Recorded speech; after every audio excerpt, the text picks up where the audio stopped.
할렐루야, 할렐루야. 이 아침 주의 전을 찾으신 여러분들에게 하나님의 은혜와 평강이 함께 하시기를 축원합니다. 저는 어제까지 노예 수련회 잘 마치고 돌아왔습니다. 여러분들 다시 만나게 돼서 반갑고, 떠날 때는 또 떠나는 마음이 또 있고, 돌아올 때는 또 교회가 그리우니까 너무 감사하다. 이번엔 유독 그런 마음이 느껴지는 기간이었습니다. 기도해 주신 여러분들께 감사를 드리고요. 오늘 이제 마가복음 6장, 원래 제가 말씀드리기를 마태복음을 하면서 마가복음이 원래 복음이다라는 이야기들이 많이 있었다라는 얘기들을 했어요. 제일 먼저 씌어진 복음서라라는 거예요. 그래서 앞에서 마태복음에서 우리가 다 읽었던 내용들이 여기 보면 간략하게, 특별히 여기 보면은 오병이어 12바구니 잔치가 이렇게 짧게 수록되어 있는 것을 보게 됩니다. 자, 아무튼 이 6장에서의 내용은 하나님의 나라가 언제 임하는가라고 하는 그런 물음을 한번 해봐야 하는 그런 내용이에요. 하나님의 나라가 언제 임하는가? 왜냐하면 예수님께서 예루살렘을 떠나 유다 지역을 떠나서 고향으로 오셨어요. 그래서 고향 나사렛 회당에서 가르치시는데 많은 사람들이 듣고 놀랍니다. 자, 그런데 여러분, 예수님이 설교하시면 하나님의 나라가 임해야 돼요? 안 임해야 돼요? 임해야 돼요. 그런데 여기 오늘 본문에서는요, 임하는 것 같다가 안 임해요. 여기 오늘 2절을 한번 읽어봅시다. 시작. 안식일이 되어 회당에서 가르치시니 많은 사람이 듣고 놀라 이르되 이 사람이 어디서 이런 것들을 얻었느냐? 이 사람이 받은 지혜와 그 손으로 이루어지는 이런 권능이 어찌 됨이냐?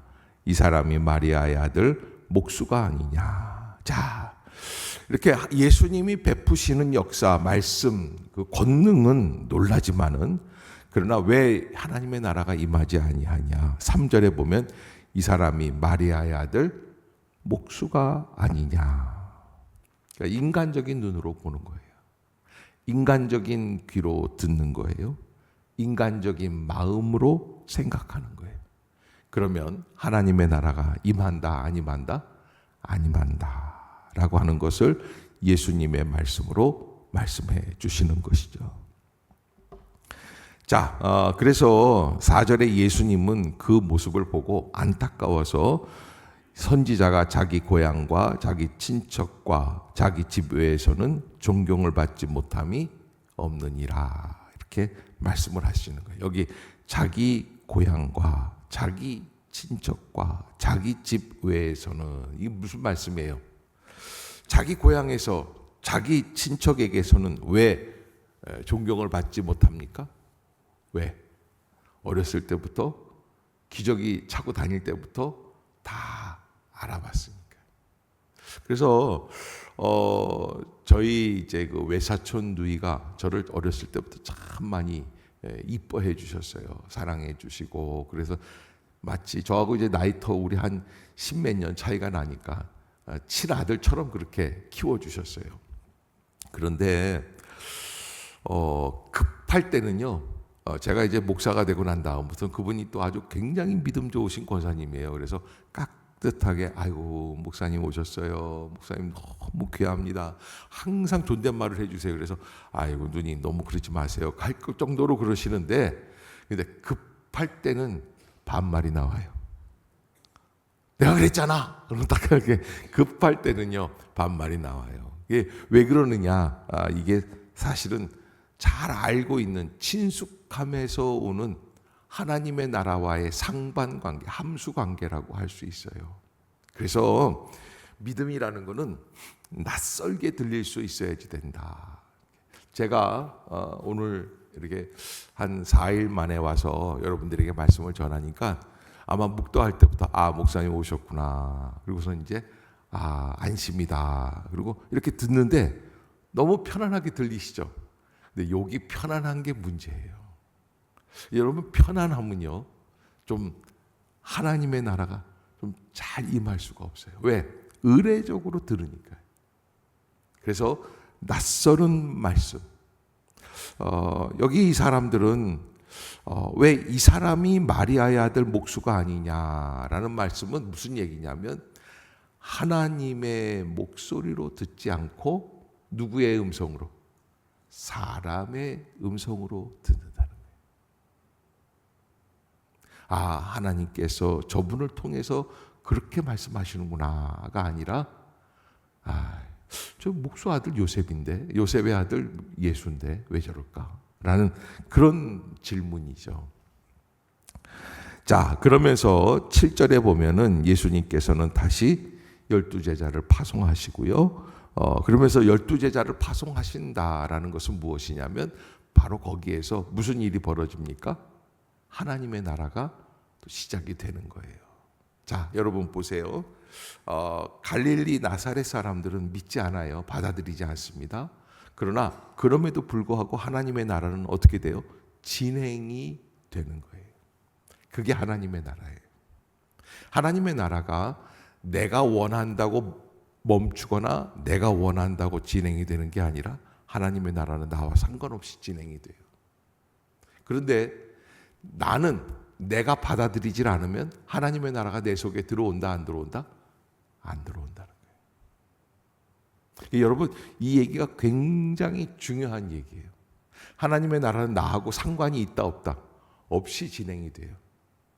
근데 내가 하나님의 나라로 받아들이면 하나님의 나라가 시작이 돼요. 오늘도 말씀 속에서 하나님의 나라가 임한다라고 믿고 하나님의 나라의 말씀이구나 받아들이면 하나님의 나라가 역사가 시작이 돼요. 그런데 목사님 맨날 하시는 말씀 22년째 듣고 있는 말씀인데 안 돼요. 그러니까 여러분들이 꼭 그 사실을 잊지 마시기를 바랍니다. 그래서 12제자를 부르고 둘씩 보내시고 더러운 귀신을 제어하는 무엇을 주셨어요? 권능, 듀나미스라고 하는 파워라고 하는 건데 이 듀나미스에서 나온 단어가 하나 있는데 그게 뭐냐면 다이나마이트라고 하는 단어가 폭발하는 역사. 마귀 같은 건 다 폭발시켜버리는 그러한 힘을 주셨다는 거. 엄청난 하나님의 나라의 역사의 시작이에요. 그런데 그것을 깨닫지 못하는 것이죠. 그리고는 이제 14절에 보면은 29절까지 세례 요한의 죽음이 기록이 돼 있어요. 자, 이게 참 보면은 헤로드 왕이 자기의 동생의 부인을 건드려서 결혼하는 이야기가 나와요. 그런데 세례 요한이 왜 죽습니까? 세례 요한은 계속적으로 하나님의 나라의 말씀을 선포하면서 네가 잘못됐다라는 것을 지적을 하는데 그런데 그 세례 요한을 헤로디아라는 여자가 자기 딸이 한번 춤을 추게 하고 헤로드 왕에게 소원을 받고 그 다음에 그 세례 요한의 목을 쳐서 그래서 소반에다 담아서 주는 거예요. 이게 여러분 자기 친딸이라면 그 선지자의 목을 쳐가지고 쟁반에 담아서 준다는 게 이게 말이 됩니까? 근데 왜 이 짓들을 하는 거예요? 왜? 하나님을 인식하지 못하기 때문에. 요만큼도 하나님이 두려운 게 없는 거예요. 그저 자기들만 있는 거예요. 뭐 대단한 것 같죠? 너는 한낱 인간인 뿐이야 라는 거예요. 그런데 하나님께서 그 사이에 여기서 어마어마한 하나님의 나라가 역사가 시작이 되는 것. 세례 요한의 죽음을 통해서 이게 사인이 되고 그래서 예수님은 다시 제자들을 이렇게 파송하시고 인도해 주시고 하나님의 나라를 시작하고 계시는 역사를 보게 되는 것이죠. 그러면서 여기 보면은 오병이어의 기적의 사건이 아주 엄청나게 이루어집니다. 이 오병이어의 기적의 사건이 일어나는 그 역사 속에서 가장 중요한 것은 무엇이냐? 여기 오늘 본문에 35절, 36절 한번 읽어봅시다. 시작. 때가 저물어가매 제자들이 예수께 나와 여짜오되 이곳은 빈들이요 날도 저물어가니 무리를 보내어 두루 촌과 마을로 가서 아멘. 자, 이 사람들 불쌍한 사람들이에요. 이 사람들 먹을 것도 없는 사람들이에요. 아마 모름지기 남자만 5천 명이라고 그랬으니까 10,000명이 넘는 사람들이 군 집회에 있는데 그 사람들이 이제 이 저녁에 어디로 들어가서 먹을 것을 사 먹을 수 있겠습니까? 그런데 예수님께서 그들을 불쌍히 여기시는 거죠.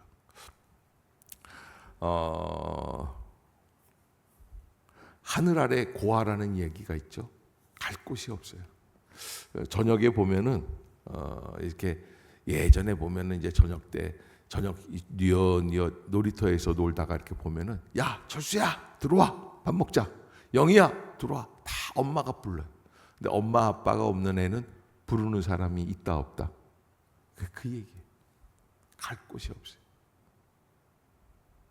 그들을 불쌍히 여기셔서 그들에게 주어 먹게 하시는 은혜예요.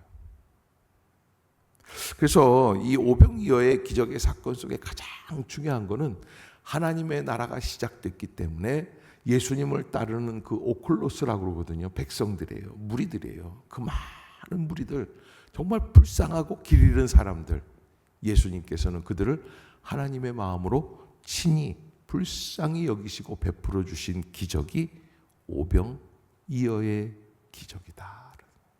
그래서 그 기적의 그 밑바닥에는 뭐가 깔려 있냐면 사랑이라는 하나님 아버지의 그 긍휼하신 사랑. 내가 너희를 길 잃어버린 양 같은 너희를 먹여주겠노라 라고 하는 것이죠.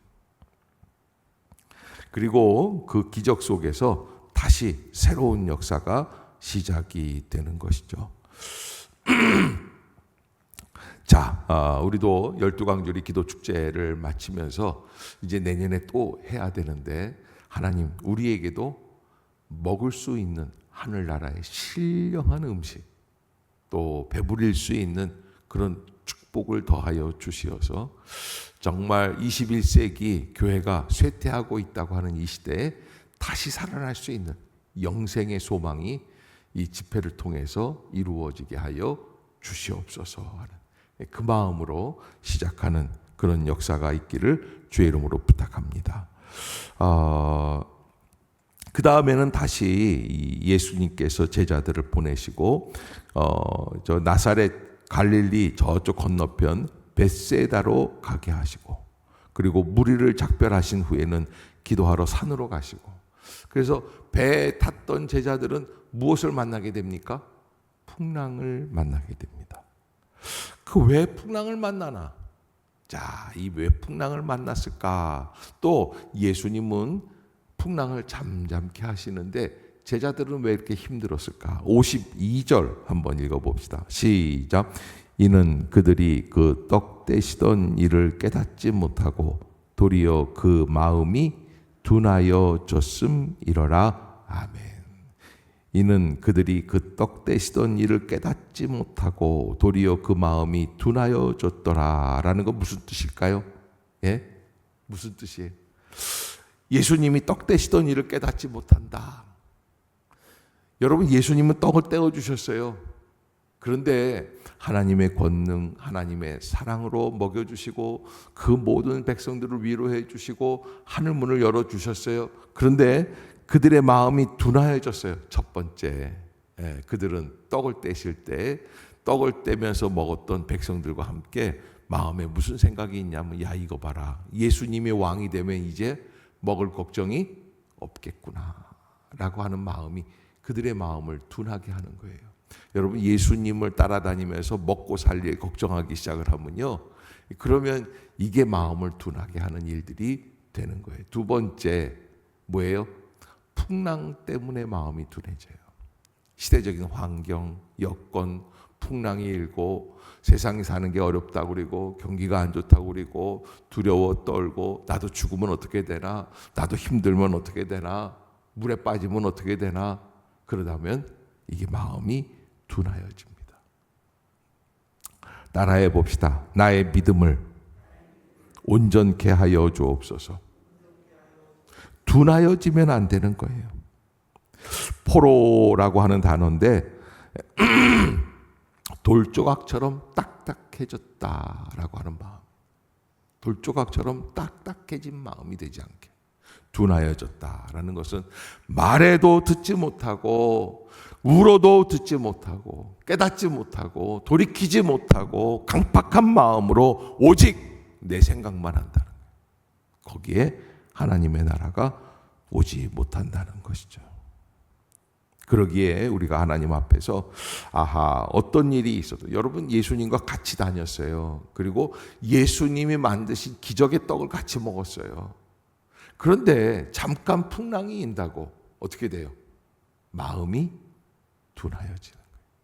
그래서 둔하여진 이 딱딱한 마음이 아니라 말랑말랑한 예쁜 마음으로 돌아올 수 있는 믿음의 심령들이 될 수 있기를 주의 이름으로 축복합니다. 그래서 게네사렛 땅에 들어가시면서 어떤 일들이 벌어집니까? 55절 시작.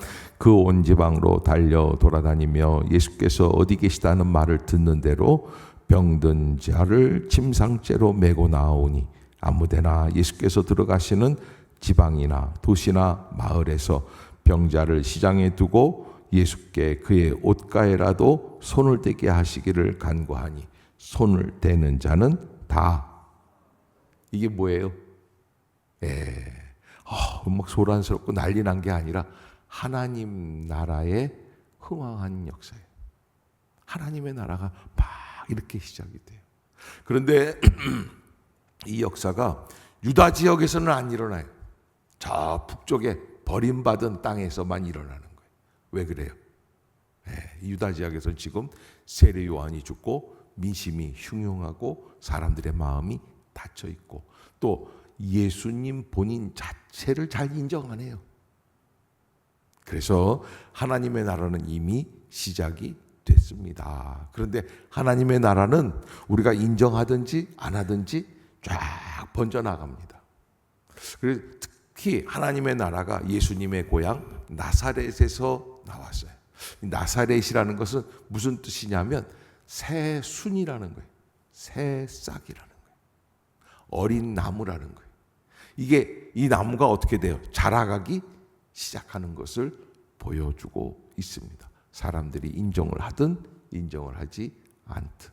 저는 여러분들의 마음속에 하나님 나라의 싹의 씨앗이 심겨지고 그 싹이 발화가 되고 그래서 커지기 시작하는 놀라운 믿음의 성장이 이루어지는 귀한 남은 후반기가 될 수 있기를 주의 이름으로 축복합니다.